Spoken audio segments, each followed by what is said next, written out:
पहला ऑब्जेक्टिव ये था कि मेरे फोन में पैसे होने चाहिए ताकि मैं किसी को कॉल कर पाऊँ। धर्म के 10% लेंगे बस, उससे ज्यादा कुछ नहीं चाहिए। उस एज में मेरे को 25 लाख रुपए मिले। फिर मैंने सोचा यार अब ये जीरो हो गए, जो मार्केट लेती है वही देती है। वहां से एक आवाज आती है कि आपके पापा नहीं रहे, इस साल के एंड तक हम 1 करोड़ रुपए महीना करने लग जाएंगे।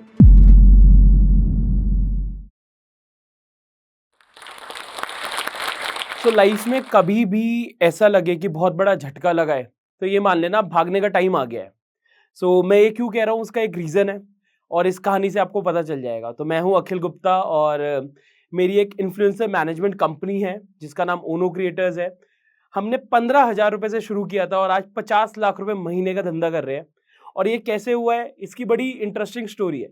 50 लाख बड़े सुनने में मजा आता है और काफी लोग बोलेंगे मैं इतने करोड़ कमा रहा हूँ, मैं उतने करोड़ कमा रहा हूँ, बट उसके पीछे जो कहानी है वो एक्चुअल में जानने वाली है, जिससे सीखने को मिलेगा। तो मैं आपको वो बताता हूँ।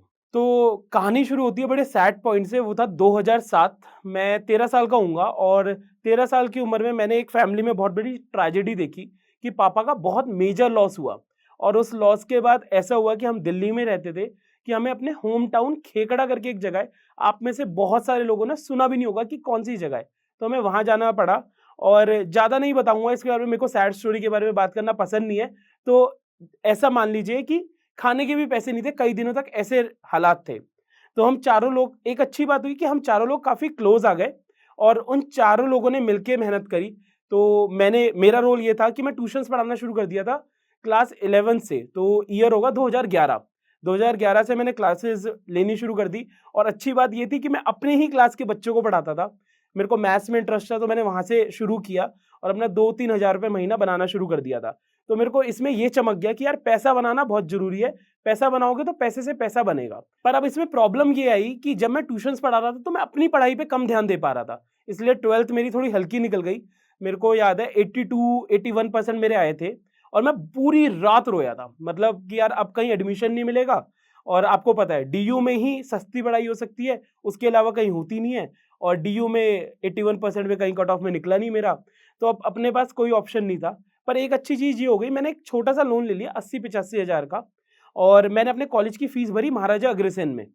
महाराजा अग्रसेन आईपी का कॉलेज है, one of the best college है, बट फीस बहुत ज्यादा होती है क्योंकि प्राइवेट कॉलेज था। तो वहां से मुझे रियलाइज हुआ अब जो सिचुएशन है वो ये है कि पहले लोन उतारना है फिर आगे का कमाना है। तो 85,000 का लोन था तो उसको कैसे उतारा, फिर मैंने ट्यूशंस का रास्ता अपनाया और मैं अपनी क्लास के बच्चे और होम ट्यूशन देनी शुरू कर दी। जब मैंने होम ट्यूशन देनी शुरू करी तो मेरे को चमक गया कि यार अब मैं दिल्ली आ गया हूँ, रोहिणी में रहता हूँ, यहाँ पे पैसा बहुत कमाया जा सकता है। और 4,000 रुपये पर घंटा, मतलब महीने के 4,000 रुपये मुझे मिलने शुरू हो गए। तो उसके बाद मैंने, अब आप सोचो, इमेजिन करो, मैं 8 बजे कॉलेज के लिए निकलता था और 2 या 3 बजे तक मैं कॉलेज अटेंड करता था क्योंकि मेरे पास ऑप्शन नहीं था। You have to do something in life, तो आपको कॉलेज भी जाना जरूरी है। 3 बजे के बाद मैंने ट्यूशंस ऐसी लेनी शुरू करी, 4 से लगातार 11 बजे तक रात को ट्यूशन पढ़ाता था और ये रूटीन 3 साल चला। बट अच्छी बात ये हुई कि मेरे को उस टाइम पे पैसा बहुत मिल गया, 30-40 हजार रुपये महीने के मैं कमाने लग गया। अब जब मैं कॉलेज जा रहा था तो मेरे मन में सबसे बड़ा डाउट क्या था, वो ये था कि सब लोगों के पास महंगे फोन होंगे क्योंकि प्राइवेट कॉलेज है। और मेरा डाउट ये था कि मेरे फोन में 5 या 6 रुपए रहते हैं, तो मैं मिस कॉल मारूंगा किसी को तो बेइज्जती होगी। तो मेरा पहला ऑब्जेक्टिव, मतलब गोल कितना बड़ा हो सकता है, पहला ऑब्जेक्टिव ये था कि मेरे फोन में पैसे होने चाहिए ताकि मैं किसी को कॉल कर पाऊँ। 15-20 रुपए हमेशा रहने चाहिए। तो यहाँ से हमने शुरू किया और कॉलेज खत्म होते होते अच्छा फ्लो बन गया था पैसे का। बट कभी भी लाइफ में आप ऊपर जाते हो तो फिर डाउन बहुत आते हो। तब मेरे को एक आदत पड़ी, मेरे को किसी ने बता दिया था, मैंने इंटर्नशिप करी थी IDBI फेडरल लाइफ इंश्योरेंस में। तो हमारे अमित सर थे वहाँ पे, उन्होंने मुझे एक बात बताई कि अखिल ट्रेडिंग में ना पैसा बनता है। मैंने बोला चलो अब पैसा बनाना है, 40,000 रुपये महीना कमा रहा हूँ, इसको 1 लाख रुपये महीना करेंगे। अब इसको मैं क्यों बता रहा हूँ कि आपको शॉर्टकट्स में नहीं पढ़ना, कि मैंने ट्रेडिंग शुरू करी और ट्रेडिंग में मेरे साथ क्या हुआ, मैंने 40,000 रुपये लगाए, वो जीरो हो गए। फिर मैंने सोचा यार अब ये जीरो हो गए, जो मार्केट लेती है वही देती है, मेरे को ये किसी ने समझाया। तो फिर मैंने उसके बाद और 40,000 रुपये लगाए, अब वो सब जीरो होते चले गए। अब फिर मैं पड़ गया रिवेंज ट्रेडिंग में। रिवेंज ट्रेडिंग क्या होता है कि यार आप वापस ट्रेडिंग करो ताकि आपको पैसा कवर करना है, ठीक है। तो रिवेंज ट्रेडिंग में पड़ा तो और लॉस होने लग गया। 1 साल बाद कुल मिला के ट्यूशन से जो मैंने 2-3-4 लाख रुपए कमाए थे वो सब जीरो हो गया और 1 लाख रुपए का लोन और चढ़ गया। तो उस वक्त समझ आ गया कि भाई पैसे कमाने का कोई शॉर्टकट नहीं है, अब अपने को मेहनत ही करनी पड़ेगी। फिर किसी ने बताया, मैं हमेशा लोगों के सुन के बड़ी जल्दी इंप्रेस हो जाता था। फिर मुझे किसी ने बताया कि यार एक्चुरियल साइंस एक कोर्स होता है जिसमें बड़ा पैसा मिलता है, हाईएस्ट पेड जॉब, ऐसे ऐसे बड़े बड़े नाम लिए मुझे। मतलब यार अपन को अब एक्चुरियल साइंस करना है, तो एक दो एग्जाम करे, उसके बाद अपने को समझ आ गया कि यार ये भी तेरी बस की नहीं है। अब से एक लेसन सीख लिया कि भाई सुन के किसी की कुछ नहीं करनी, जो अपने बस की हो सिर्फ वही करना है। आपको ना बहुत लोग बहुत बार बोलेंगे कि यार ढिंका कर ले, फलाना कर ले, करोड़पति बन जाएगा। तो इसका कोई तरीका नहीं है, सच मानो, करोड़पति बनने का कोई तरीका नहीं होता। हमेशा स्मॉल स्टेप्स लो, एक कदम चलो, पता चलेगा कि दूसरा कदम किस डायरेक्शन में जाना है। वही मैंने किया। तो हमने जब एक्चुअल में मैंने फेल हुआ तो मुझे ये रियलाइज हुआ कि यार मेरे जैसे बड़े सारे बच्चे होंगे जो फेल होते होंगे। और मैंने क्या किया, एक ऐप बनाई फेलियर्स के लिए। सक्सेसफुल लोगों के लिए तो सब बनाते हैं, मैंने फेलियर्स के लिए एक ऐप बनाई जिसका नाम था पढ़ाई वढ़ाई। हमने क्या किया, ऐसे बच्चे, उस टाइम पे शायद इंडिया में 20-25 हजार बच्चे एक्चुअल साइंस करते थे, जिसमें से 15,000 ड्रॉप आउट हो जाते थे जो नहीं कर पाते थे आगे। तो मैंने एक ऐप बनाई पढ़ाई वढ़ाई और उन बच्चों को वहां ले आया। उसमें हमने टाई अप करे कॉलेजेस से, टाई अप करे इंडस्ट्री स्पेशलिस्ट से, कि ऐसे लोग जिन्होंने 3-4 एग्जाम क्लियर कर लिए उनको भी कुछ फर्स्ट लेवल जॉब मिल जाए एनालिटिक्स की या कुछ। और उस ऐप पे अनबिलीवेबल था हमारे लिए कि 15,000 में से करीबन 3-4-5,000 लोग आ गए विद इन फ्यू मंथ्स। अब मैं ब्रांड का नाम नहीं ले सकता क्योंकि हमने एनडीए साइन किया था। तो एक बहुत बड़ा, अब मैं हिंट दे रहा हूं, बहुत बड़ा एडटेक ब्रांड है, उसने हमें एक्वायर कर लिया था। उस एज में मेरी एज उस टाइम पे 20-21 साल रही होगी। उस एज में मेरे को 25 लाख रुपए मिले। और वो 25 लाख के बाद मुझे अभी भी याद है, मैंने अपने फादर को कॉल करी, पापा अब जिंदगी सेट हो गई, अब कभी कमाना नहीं है। तो उस टाइम पे थॉट प्रोसेस ये था यार 4-5 लाख रुपए आ जाएंगे और बहुत हो जाएगा। तो पापा ने एक चीज सिखाई उस टाइम पे कि बेटा कभी भी ना आगे की नहीं सोचनी, प्रेजेंट का सोचो और काम करते जाओ। तो फिर अपन ने फिर शुरू किया और उस टाइम पे मैंने जॉब शुरू कर दी। अब कई लोगों का डाउट ये होता है कि यार हम जॉब कर रहे हैं और हम जॉब छोड़ के स्टार्टअप नहीं कर सकते। तो मेरे हिसाब से सबसे गलत थिंकिंग है। मैंने अपने दोनों तीनों स्टार्टअप जॉब्स में रहते हुए बनाए हैं। अब मैंने फाइनली जॉब छोड़ी है, बट मैं आपको बताऊंगा पूरा प्रोसेस क्या रहा। उस टाइम पे एक कंपनी स्टार्टअप था, अब तो बहुत बड़ी कंपनी बन गई है, एक्सीडेंस, मैंने वो ज्वाइन किया। और वहां रहते रहते मैंने, पापा का मेरे बिजनेस था ऑफलाइन चादरें बेचने का, शुद्ध भाषा में चादर बेचते थे, मैंने उसको पूरा डिजिटलाइज कर दिया। अमेजोन पे हमने चादर बेचनी शुरू करी। आप में से बहुत सारे लोग उसके कस्टमर रहे होंगे। बेड थ्रेड्स हमारे ब्रांड का नाम था। हम इंडिया में सेकंड लार्जेस्ट बेडशीट सेलर्स बन गए थे। बट फिर मैंने आपको शुरू में जैसे बोला था कि लाइफ में धक्के लगेंगे, इसका मतलब भागना है, ठीक है। तो जब सब सही चल रहा था, ये बात है 2022 की, ठीक है, 2022 में एक बहुत बड़ा इवेंट हुआ था, जो बहुत ही बड़ा इवेंट था मेरी लाइफ का। वो ये था कि मेरे पापा का बहुत बड़ा सपना था एक अपना घर लेने का। तो हमने घर लिया था, मुझे डेट याद है 4 फरवरी को मेरे पापा ने एंट्री करी थी उस घर में। और मैं बड़ा इमोशनल हो गया था कि यार एक सपना था अपना, क्योंकि मुझे लगता नहीं था जो 10 रुपये रिचार्ज नहीं करा पा रहा था वो 1 करोड़ का घर कैसे लेगा। तो मैंने घर लिया था और मैं उस दिन, मुझे अभी तक याद है, जब पापा एंटर कर रहे थे, मम्मी एंटर कर रही थी, मैं रो पड़ा था, ठीक है। बट खुशी के आंसू थे, पर वो आंसू कैसे गम के बदल गए मैं आपको ये बताता हूँ। मुझे वो दिन अच्छे से याद है, 8 अप्रैल का दिन था, 9:59 का टाइम था। मैं अपनी मैनेजर के साथ, उस टाइम पे मैं ईवाई में जॉब कर रहा था, अपनी मैनेजर सोनम के साथ कॉल पे था। एक कॉल आती है अननोन नंबर से सुबह सुबह। तो मैं फोन उठाता हूँ, तो वहां से एक आवाज आती है कि आपके पापा नहीं रहे। फॉर बैकग्राउंड, मेरे पापा उस टाइम इंदौर गए हुए थे बिजनेस के काम से, जो मैंने आपको बताया बेड थ्रेड्स के काम से ही गए हुए थे। और मैंने फोन काट दिया। मैं यार कौन यकीन करेगा इस बात पे कि पापा नहीं रहे, फिट बंदा, मेरे से ज्यादा फिट थे वो, तो कैसे कुछ हो सकता है। मैंने फोन काट दिया, आई वाज चिल, मतलब ये प्रैंक कॉल थी। थोड़ी देर बाद पापा के फोन से कॉल आया। जब पापा के फोन से कॉल आया तो मेरे को खुशी हुई कि यार चलो पापा का कॉल आ गया, तो प्रैंक कॉल थी, 2-4 मिनट की बात थी, ये सब कुछ 2-4 मिनट में हुआ।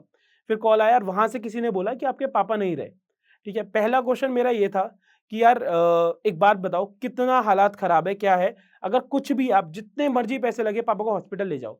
तो उन्होंने मुझे बोला कि आपके पापा की 4 बजे डेथ हो गई थी रात को, और अब 4-5 घंटे हो चुके हैं, तो अब देयर इज नथिंग। तो उसके बाद मैं आपको बता रहा हूँ लाइफ में सन कैसे होता है इंसान। मैं 15 मिनट तक उसी रूम में बैठा रहा। उस टाइम नवरात्रि का टाइम चल रहा था, 7th नवरात्रि, और हमारे नवरात्रि कितने इंपॉर्टेंट होते हैं। तो मॉम पूजा कर रही थी, मैं बाहर गया, तो मैंने देखा सब कुछ हैप्पी हैप्पी माहौल है। तो फिर उसके बाद मैं अपने भाई के पास गया। सबसे पहले मैंने बोला भाई ऐसे ऐसे हो गया है। फिर मैंने मॉम को बोला, यू वोंट बिलीव, वो अगले 15 दिन मुझे नहीं याद कि क्या हुआ है। पापा की बॉडी लेकर आया हूँ, मैंने सब काम करे, बट मुझे आज भी कोई मेमोरी नहीं है उन 15 दिन में क्या हुआ है। और उसी टाइम पे ओनो क्रिएटर्स चल रहा था, ठीक है, ओनो क्रिएटर्स शुरू हुआ था जो मेरा आज मेन काम है। सो एक चीज और, जब मैं बॉडी लेने जा रहा था, how you have to work, मैं जब बॉडी लेने जा रहा था मेरी आंखों से आंसू बह रहे थे, बट मैं वीडियो एडिट कर रहा था क्योंकि वो इंपॉर्टेंट था। मेरे पापा हमेशा बोलते थे क्लाइंट की डिलीवरी कभी भी मिस नहीं होनी चाहिए, ठीक है। तो ये लो पॉइंट आया, बट अगेन मैंने आपको बोला कि जब भी लाइफ में धक्का लगेगा आपका ऊपर चढ़ने का टाइम आ गया है, और मैं डिप्रेशन में चला गया था उस टाइम पे। बट एक चीज अच्छी हुई, जब मैं रूम में बंद रहता था पूरे दिन, मैं पूरे टाइम ओनो क्रिएटर्स का काम करता था, and I think it helped, blessing in disguise था वो।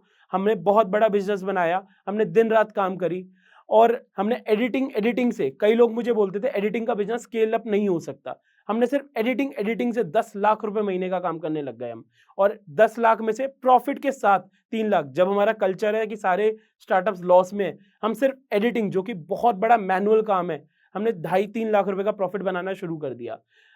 अब मेरा कहना है कि यार बिजनेसेस में ना ग्रोथ एक पार्ट है, बट अल्ट्रा ग्रोथ कैसे होती है वो मैं आपको बताता हूं। अल्ट्रा ग्रोथ होती है 2 चीजों से, एक आपका डिटर्मिनेशन, जो मैंने आपको बताया कि लाइफ में, आपकी पर्सनल लाइफ में कुछ भी होता रहे, आपको डेडिकेटेड हमेशा रहना है, और दूसरा होता है रिलेशनशिप। आज मैं किसी से भी मिलता हूं, मेरा पहला मोटिव ये होता है मैं अपना बेचूं नहीं, मैं उसके साथ अच्छी दोस्ती कर लूं, अच्छा रिलेशनशिप बना लूं, क्योंकि आपको बिजनेस में कब कौन काम आ जाए आपको नहीं पता।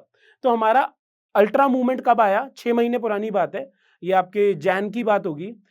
तो जिन क्रिएटर्स की हम एडिट करते थे ना, उन्होंने हमें बोला कि यार अखिल भाई कुछ ऐसा करते हैं कि हमारे ब्रांड्स भी आप ही मैनेज कर लो, ठीक है। और जिन ब्रांड्स की एडिट करते उन्होंने भी ये बोला कि यार हमें इन्फ्लुएंसर मार्केटिंग करानी है तो आप ही करो।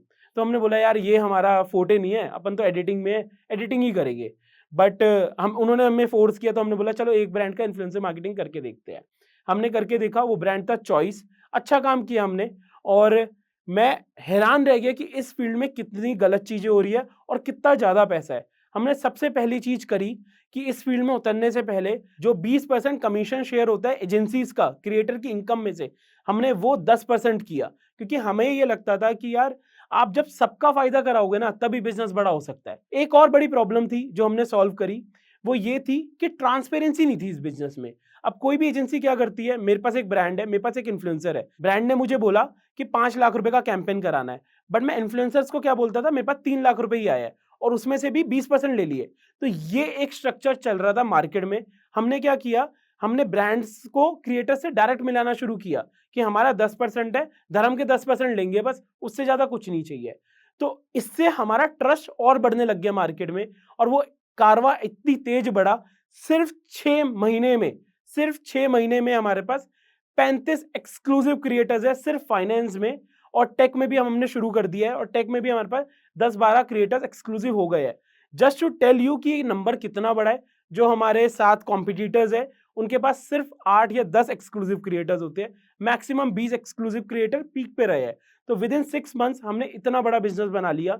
और रेवेन्यूज की बात करूं, जहां हम सिर्फ 6 महीने पहले 5 लाख 6 लाख रुपए महीना कर रहे थे, 4-5 महीने में हमने 50 लाख रुपए महीने पे पहुंच गए हैं। और I am sure, pretty sure, जो हमारी ग्रोथ ट्रेजेक्ट्री है, इस साल के एंड तक हम 1 करोड़ रुपए महीना करने लग जाएंगे। तो पूरा जो कंक्लूजन ये है कि आपको हमेशा बहुत बड़ी चीजें नहीं करनी लाइफ में। आपको हमेशा ये बातें नहीं सुननी कि 2.5 करोड़ इसने कमाए महीने में, 5 करोड़ उसने कमाए। आपको सिंपल सोचना है कि यार आज मुझे लाख रुपए कमाना है, वो कैसे कमाया जाए। जब लाख रुपए कमा लेंगे फिर 5 लाख का सोचेंगे, जब 5 लाख कमा लेंगे फिर आगे का सोचेंगे। मेरे से कल भी किसी ने बोला कि यार अखिल भाई आप में आग नहीं है, तो मैंने उनको एक रिप्लाई किया, देखो आग है, अभी 8-10 लाख रुपए महीना का कमा रहे हैं, बट आगे जाकर 20 पहले सोचूंगा, मैं 5 करोड़ नहीं सोचना चाहता। जब मैं 20 सोचूंगा मैं 30 सोचूंगा। ऐसा नहीं होना चाहिए कि यार आज आप 10 रुपए कमा रहे हो, आप बातें कर रहे हो 1 करोड़ की। तो जो भी आप बोलो वो एक रीजनेबल होना चाहिए, लॉजिक के साथ होना चाहिए। एंड अगेन मेरी इस पूरी स्टोरी से ये मान लो, कोई भी लाइफ में सेटबैक कुछ भी नहीं होता, ठीक है। कभी भी सेटबैक आएगा तो ये मान लो कि अब सक्सेस का टाइम शुरू होने वाला है, ठीक है। दूसरा लर्निंग जो है कि सस्टेनेबल बिजनेस मॉडल बनाओ। ये मत सोचो सारा पैसा मेरी जेब में आज आ जाए, ठीक है। पैसा थोड़ा आए बट वो लॉन्ग टर्म में आए, आज अगर आ रहा है तो कल भी आना चाहिए। तीसरा जो मेरे को लगता है लर्निंग मेरी लाइफ से मुझे मिली है, या मैं औरों को देना चाहता हूं, कि स्टार्ट अर्ली, छोटा शुरू करो। मैंने 2000 की ट्यूशन से शुरू किया, बट मुझे पता चल गया कि पैसे को कैसे मैनेज करना है, पैसे के साथ कैसे खेलना है, वो इंपॉर्टेंट है। और चौथा जो सबसे इंपॉर्टेंट है, करोड़पतियों की कहानियाँ सुननी बंद करो और कुछ काम करना शुरू करो। और सबसे बेस्ट तरीका है जो स्टॉक्स देखो या आप बुक्स पढ़ो। मैं बहुत सारी बुक्स पढ़ता हूँ, वो पढ़ो। तो ये थी मेरी कहानी।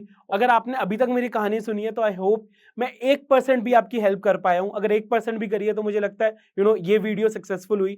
और कोई भी डाउट है, कोई भी डाउट आप प्लीज कमेंट सेक्शन में डाल दीजिएगा। मैं कोशिश करूंगा हर कमेंट का रिप्लाई करूं और मेरी तरफ से जितनी हेल्प आपकी हो पाएगी I will try to do that. Thank you. और अगर आपने ये वीडियो देखी तो मेरे को फीडबैक जरूर दीजिएगा। क्योंकि आपने ये टॉक देखी है, इसका मतलब है कि आप अपने जीवन में सही स्किल्स के जरिए पैसा कमाना चाहते हैं और सक्सेसफुल बनना चाहते हैं। चाहे कंपाउंडिंग के कॉन्सेप्ट्स हो या फिर स्टॉक एनालिसिस करना या फिर इन्वेस्टमेंट के बेसिक कॉन्सेप्ट्स को समझना, इन सब में आपकी मदद करता है जोश टॉक्स का जोश टॉक्स इंग्लिश स्पीकिंग ऐप। यहाँ पर आपको मिलती है पर्सनलाइज्ड क्विज़ेस, यहाँ पर आपको मिलती है ढेर सारी एक्सरसाइजेज और साथ में सबसे इंपॉर्टेंट आपको मिलती है एक ऐसी कम्युनिटी जो आपको हेल्प करेगी फाइनेंस से रिलेटेड टॉपिक्स को बड़े आसान तरीके से समझने में। तो देर किस बात की, अभी डाउनलोड करिए जोश टॉक्स इंग्लिश स्पीकिंग ऐप और लीजिए अपनी फाइनेंशियल फ्रीडम की तरफ पहला कदम।